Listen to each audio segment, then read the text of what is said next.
we have to talk about skincare, what's hot at the moment. I'm a huge fan of skincare. Right. I think if you start taking care of your skin from a very early, not a very early age because I'm a late starter in skincare, but I think that, skincare is becoming so important now. People's faces are the first things that they see. So there's nothing, it's understandable that skincare is hot.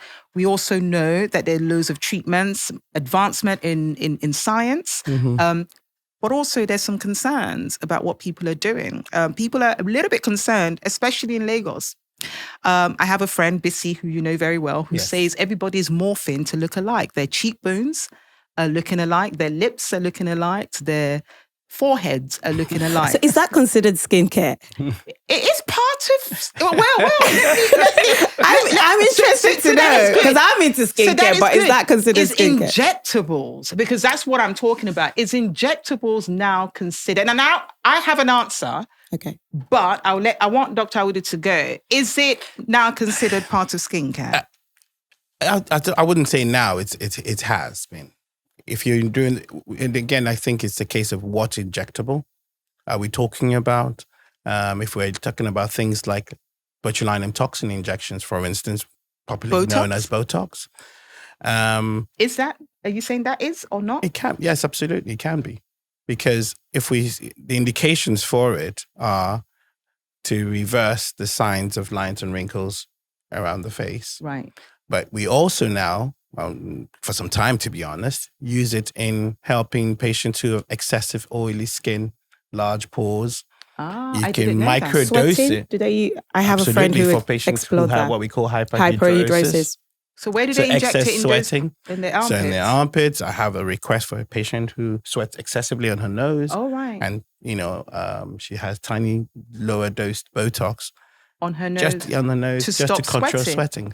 So because of that, it's considered So it is in skincare. for patients who suffer with acne and excess oiliness. How does that help with acne? Botox? Botox, yes, you can, if you dilute it, you hyper dilute it, not the conventional dilution we use to paralyze the muscles. Right. You can hyper dilute it and just inject it slightly into the dermis, the second layer or deeper layers of the skin, where it then helps with controlling the excess oil production that leads to sebum control. I would consider that.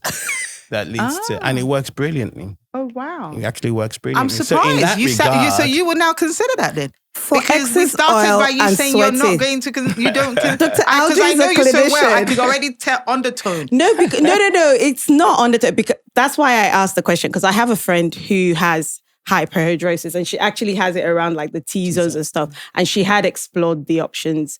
I think she decided not to go for it because obviously, like you say, you speak to a clinician, you have to establish medical history and all that. Mm-hmm. And it was that kind of risk versus benefit situation. Mm-hmm. But I think definitely, for skin care, people who have acne, if that could help improve that, then that is like a game changer for that individual in their life. I sweat a lot. I was going to say, can I get it before I go to like the gym or something? No, it doesn't work that way. I know. It doesn't work that way. Okay, so Botox can you can say it's considered for skincare. For skincare. The whole point of skincare is the largest organ we have. We're trying to keep it as youthful, as radiant as possible.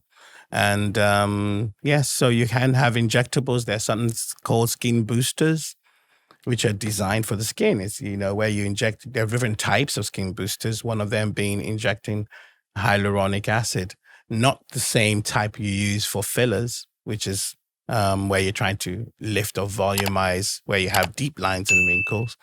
You can have them non-cross-linked. That's what we use. That's the term we use. And they're injected into the skin and they provide deeper levels of hydration, it is thought.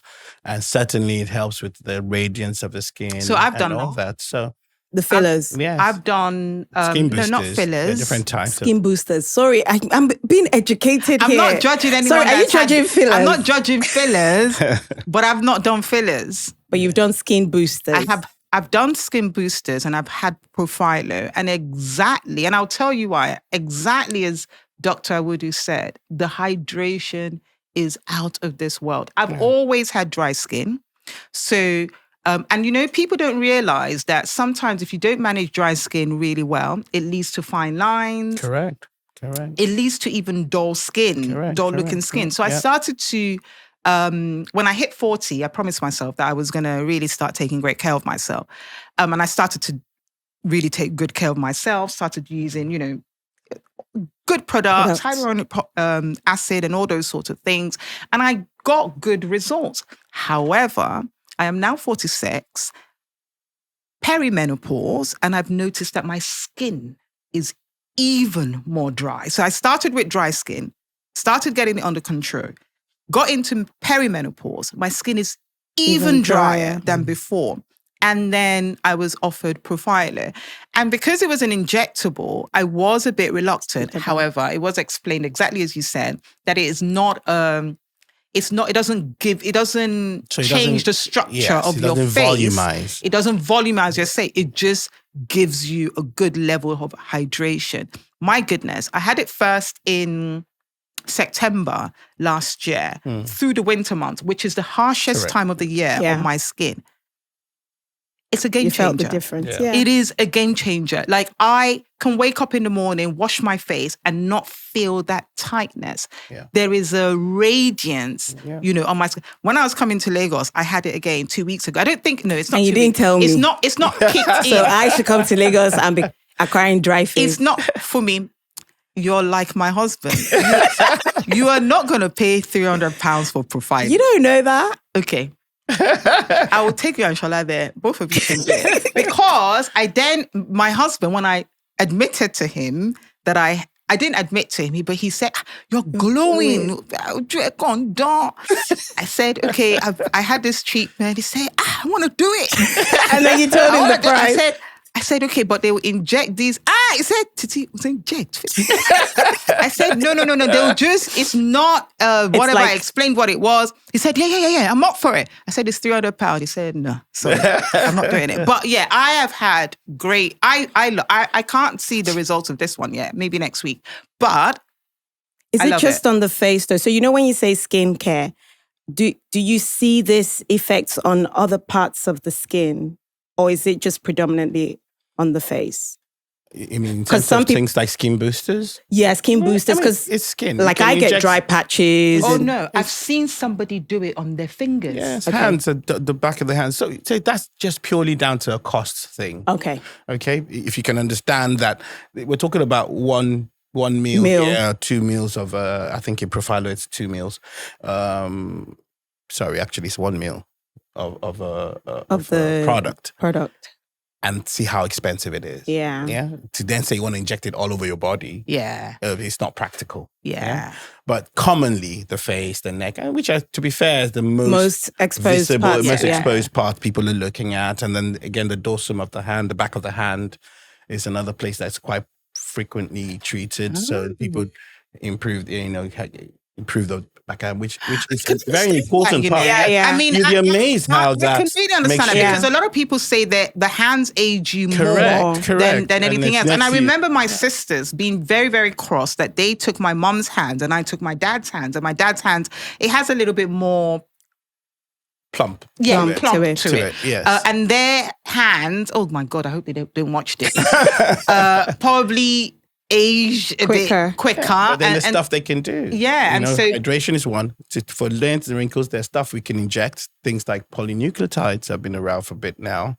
They can inject. Or if you want to go to some things back in the day, things like calcium hydroxyapatite, which is popularly known as Radiesse. There's stuff you can do that have biostimulatory properties that help you make collagen, which are the things that deplete as we get older and give us that old wrinkly, obviously with environmental factors acting upon us, the sun and all that. Absolutely. Yeah. Absolutely. In terms of skincare right now, the biggest buzzword is something called exosomes. It's in Exosomes. Yes. Exosomes sounds like is something out of Matrix. Exosomes. What is that? Exosomes. So I'm still trying to get a hold of it.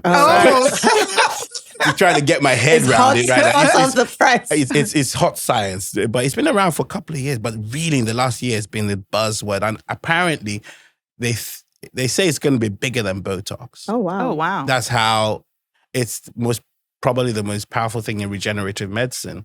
So exosomes are, I'll try my best to explain, nanoparticles, which they're basically messengers. So they're messenger cells, which are secreted by stem cells, which our body has. Stem cells are in our bodies, which help in regeneration.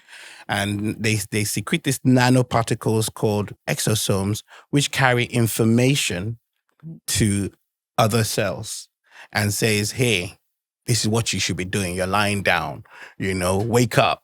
So and at the same time, they carry stuff. So they carry growth factors. If you've heard of PRP? Yes. Yeah. People use it for hair loss as well, actually. Yeah. Protein rich blood, correct. Yeah. So apparently, exosomes are supposed to be 1,000 times more powerful Oh, wow. than PRP.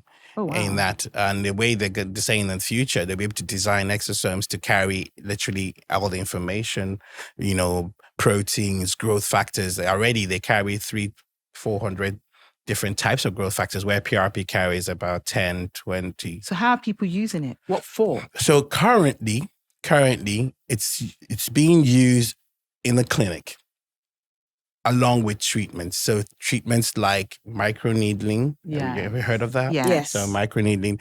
And then they apply the exosomes on top. I did a treatment recently because I got my hand on some. And it was outstanding.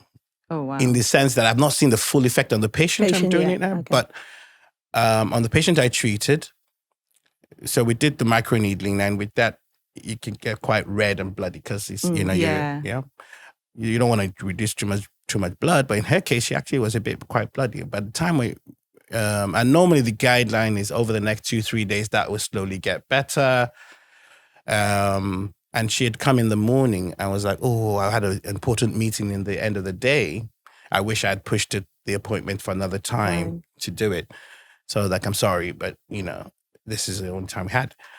But by the time we finished applying the exosomes, my God, all the redness had already gone. It was as if he could barely see it. It was, and that's one of the things they say. Healing process. He heals amazingly. Oh, wow. The healing is amazing. I mean, it was like we hadn't done anything Oh, wow. at the end of it. And So she is just it- had it on for about 20 minutes. And then, Oh, wow. Because that's one of the reasons I've kind of been hesitant about doing microneedling. Is that sort of downtime. Yeah. the downtime, I haven't tried the that. downtime, but I do want to do it. But Same with pills. I've not tried that. Yeah, because so- of the, if So this, it's fantastic for the skin. Wow. Microneedling on its own. But with exosomes, it's the buzzword for regenerative medicine. Is improve skin quality amazingly, radiance. I mean, some of the pictures and presentations I've seen, and I've actually spoken to certain consultants who I respect their opinion. They're like, it's going to blow everything out of the water. so that's the next hot thing, So that's the next hot thing. skincare. which is not going to be exosomes. cheap. It isn't at Wow. all. but I'm worth it. It isn't at all. At So- this point in time. At this point But in like time. everything else, It gets it'll get The price will drop. to the market and Yeah. it will it'll get cheaper.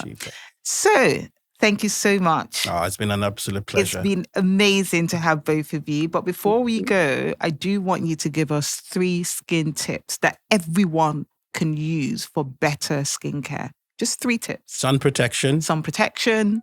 and a good antioxidant. By antioxidant, vitamin C, vitamin E, retinol. I have a question. So the antioxidant in what form? Are we talking topical? Yeah, I'm talking topical Okay, right topical. now. Topical Okay. right now. I mean, all the other things go in. Eat healthy, drink lots of fluids, Exercise. All those things actually do make a difference. They actually do. Okay. So maybe I should say healthy lifestyle, sunscreen, and then retinol. Retinol.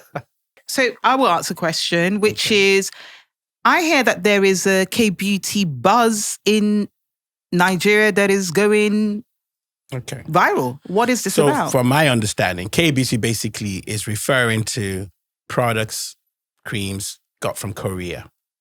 Korea has long been understood to be one of the leading countries in skincare. To be fair, they are at the cutting edge of skin science. So a lot of stuff coming from there is now what they term K-beauty. Okay. They have a slightly different philosophy in managing of skin. They've got 7 steps in their skincare approach as compared to the conventional 3-4 steps. We've had this in London like 5 years ago. It's been done and To be honest discredited, in fact, because the steps are too long. Correct. And do you know what? I'm sorry, but I feel strongly about this. Also, it's K-beauty, Korea. Like Correct. we're Africans as well. Our skin is slightly different. The needs may be slightly different. Even the SPF that we need, we may need slightly higher than is in some of those products. So I don't know. I agree with you. I think, in my humble opinion, and I stand to be corrected, it's driven by price. Unfortunately, most of what's coming from there is cheaper. Yeah. As compared to your conventional products with coming from Europe, America. Yeah. I think that's what's driving this whole thing. As far as Nigeria is concerned, you don't see the same thing in Europe. You don't see this K-beauty craze in Europe. You don't see it in the North America. You know, it's more of an Africa or certainly Nigeria. Yeah, but is it working? It's price. I think if you to be fair, there are good products. And I think maybe if you have a normal skin, like for example, if you don't have any, I don't think if I start using K-beauty, I will probably love it. Correct. Because I don't have any major skin concerns. Correct. I don't have a pigmentation. It's not my thing. I don't have eczema. I don't have a spot. I don't have, so it would be okay. Yeah, But if I have all those concerns, I'm not going to be using K-beauty. I will actually be using something that I know is probably more sympathetic to my skin type and be supported by somebody that understands black skin as well. Who's supporting you? What is your presentation?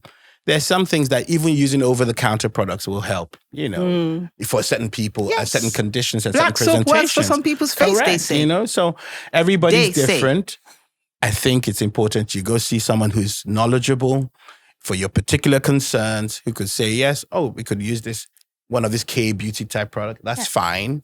But if we want to correct this presentation, I'd rather go with something that I understand the science behind it. So I'm not knocking it. No. But I don't think it's, I certainly think the buzz is driven by price. Price, yeah. And that's understandable. That is understandable. Very understandable. Absolutely. Very understandable. We're in tough times, especially here. There's no kidding it. We are also all looking for products that have the right active ingredients that can affect our skin type. Because I'm mindful and I clearly understand the difference with ethnic skin types and Caucasian or Asian skin types. In my, had to go learn and study our skin type and what affects it. Absolutely. And the right percentages. And where I will support K-beauty as well is that it might be an entry point for loads of people to start taking great care of their skin. Absolutely. Yeah.